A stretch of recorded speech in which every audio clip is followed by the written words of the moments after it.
Hello everybody, Jacob here, and it's great to be with you for your church assembly. Some of you I know will be watching this at school and some of you will be watching it at home. Wherever you are, I hope you're doing okay and that you're managing with everything. At the end of what I'm going to say, I think I'll pray for all of you, that you would keep going, keep concentrating, keep enjoying your work, no matter what the circumstances are.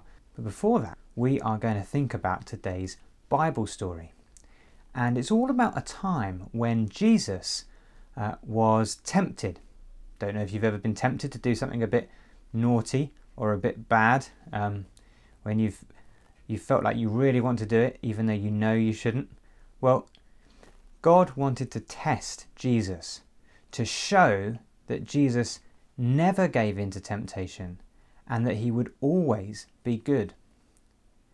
And so, in today's story, the Holy Spirit takes Jesus and drives him out into a desert place where there aren't any people. And he spends 40 days there without eating. And at the end of the 40 days, he's hungry. Imagine feeling very, very hungry and weak after 40 days of no food. And at the end of those 40 days, the devil came to see him, to try and tempt him to do something very wrong. Now, I wonder if you can think of another story in the Bible where somebody is tempted by the devil. I've got a little picture of it up on my wall. There's the branches of a fruit tree and the snake hanging in the branches. Do you remember? It's a story about Adam and Eve. Adam was the first man, and the devil wanted to tempt him to stop listening to God and start doing what the devil said. And the terrible thing is, Adam and Eve listened to the snake instead of listening to God. They made the snake's words more important in their heart than God's words. And from then on, the whole world has gone wrong. The whole world is a mess, thanks to the fact that human beings long ago stopped properly listening to God. But God wanted to fix that. He wanted to put everything right. And so he sent another man, a bit like another Adam, to come and get it right. And so we come to today's story where Jesus is also going to be tempted by the devil. But this time he doesn't make the same mistakes that Adam and Eve made. Let me read you the story from the Bible. It's from Matthew's Gospel, chapter 4. It says this: "Then the Spirit led Jesus into the desert to be tempted by the devil. After spending 40 days and nights without food, Jesus was hungry. Then the devil came to him and said, 'If you are God's son, order these stones to turn into bread.' But Jesus answered, 'The scripture says, human beings cannot live on bread alone, but need every word that God speaks.'" The devil had 3 temptations for Jesus. This is the first one. He tempted him when he was very hungry to turn the stones on the floor around him into bread to eat. He said, "If you're God's son, surely you could do that." But Jesus knew it was a trick. You see, what the devil was saying is, Jesus, do you know, you don't need God. You don't need to trust him. You can just rely on your own powers. You don't need God. And Jesus' response was basically, yes, I do. I do need God, and I'll wait for him to help me. I'm not going to take matters into my own hands. Well, the first temptation hadn't worked, so the devil had a second one. It says, "Then the devil took Jesus to Jerusalem." It must have been in some sort of vision. "To the holy city, and set him on the highest point of the temple, and said to him, 'If you are God's son, throw yourself down. For the scripture says, God will give orders to his angels about you.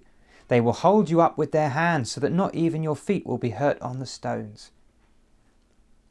What the devil's saying to him is, "Oh, you really do trust God, do you? Well, prove it then.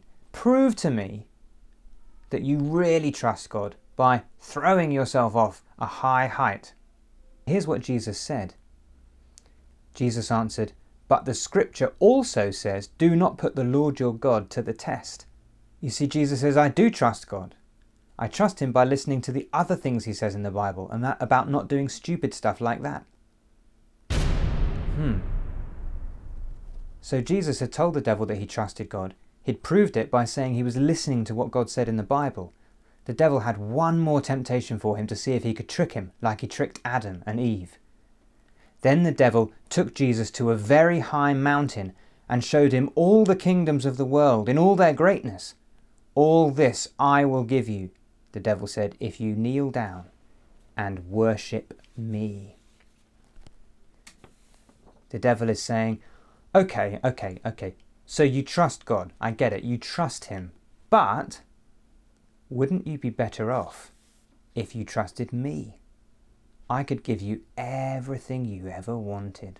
Then Jesus answered, go away, Satan. The scripture says, worship the Lord your God and serve only him. Do you see, Jesus is saying, I trust God. I trust him by listening to what he says in the Bible. And what he says is you must worship nobody else. And I'm certainly not going to worship you, the devil. So get lost. Well, what on earth was going on?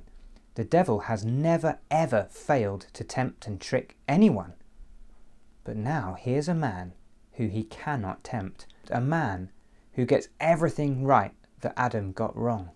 Well, I think that made the devil feel pretty nervous. It says, then the devil left Jesus. He ran away. And it says angels came and helped Jesus. I imagine they brought him food, just like he said God would. Well, Adam and Eve, they listened to what the serpent said. They listened to what the serpent said. They listened to the words of the devil, and everything went wrong. But the good news about Jesus is when the devil tried to tempt him, he didn't listen. He listened to the words of God. And that's why Jesus is the one who can put everything right.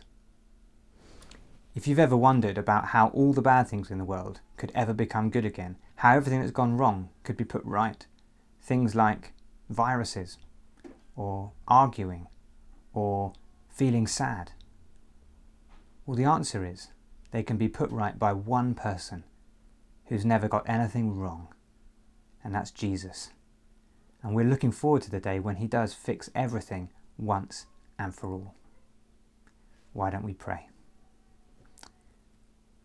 Heavenly Father, thank you for Jesus, who got everything right that Adam got wrong. Thank you that he didn't listen to the devil, but he kept on listening to you.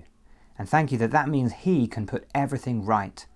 Help us to look forward to all the good things that Jesus is still going to do for us. And now, at this time when we're having to work, some of us at school, some of us at home, finding it difficult having to learn online, not getting to see all our friends, please, we pray, would Jesus be with us? Would he come and help us by his Holy Spirit until we can finally get back to school? And we ask this in Jesus' powerful name. Amen. Well, everybody, thanks for joining me for this Bible story. We'll see you again next Tuesday for another church assembly. I hope you have a great week. Goodbye.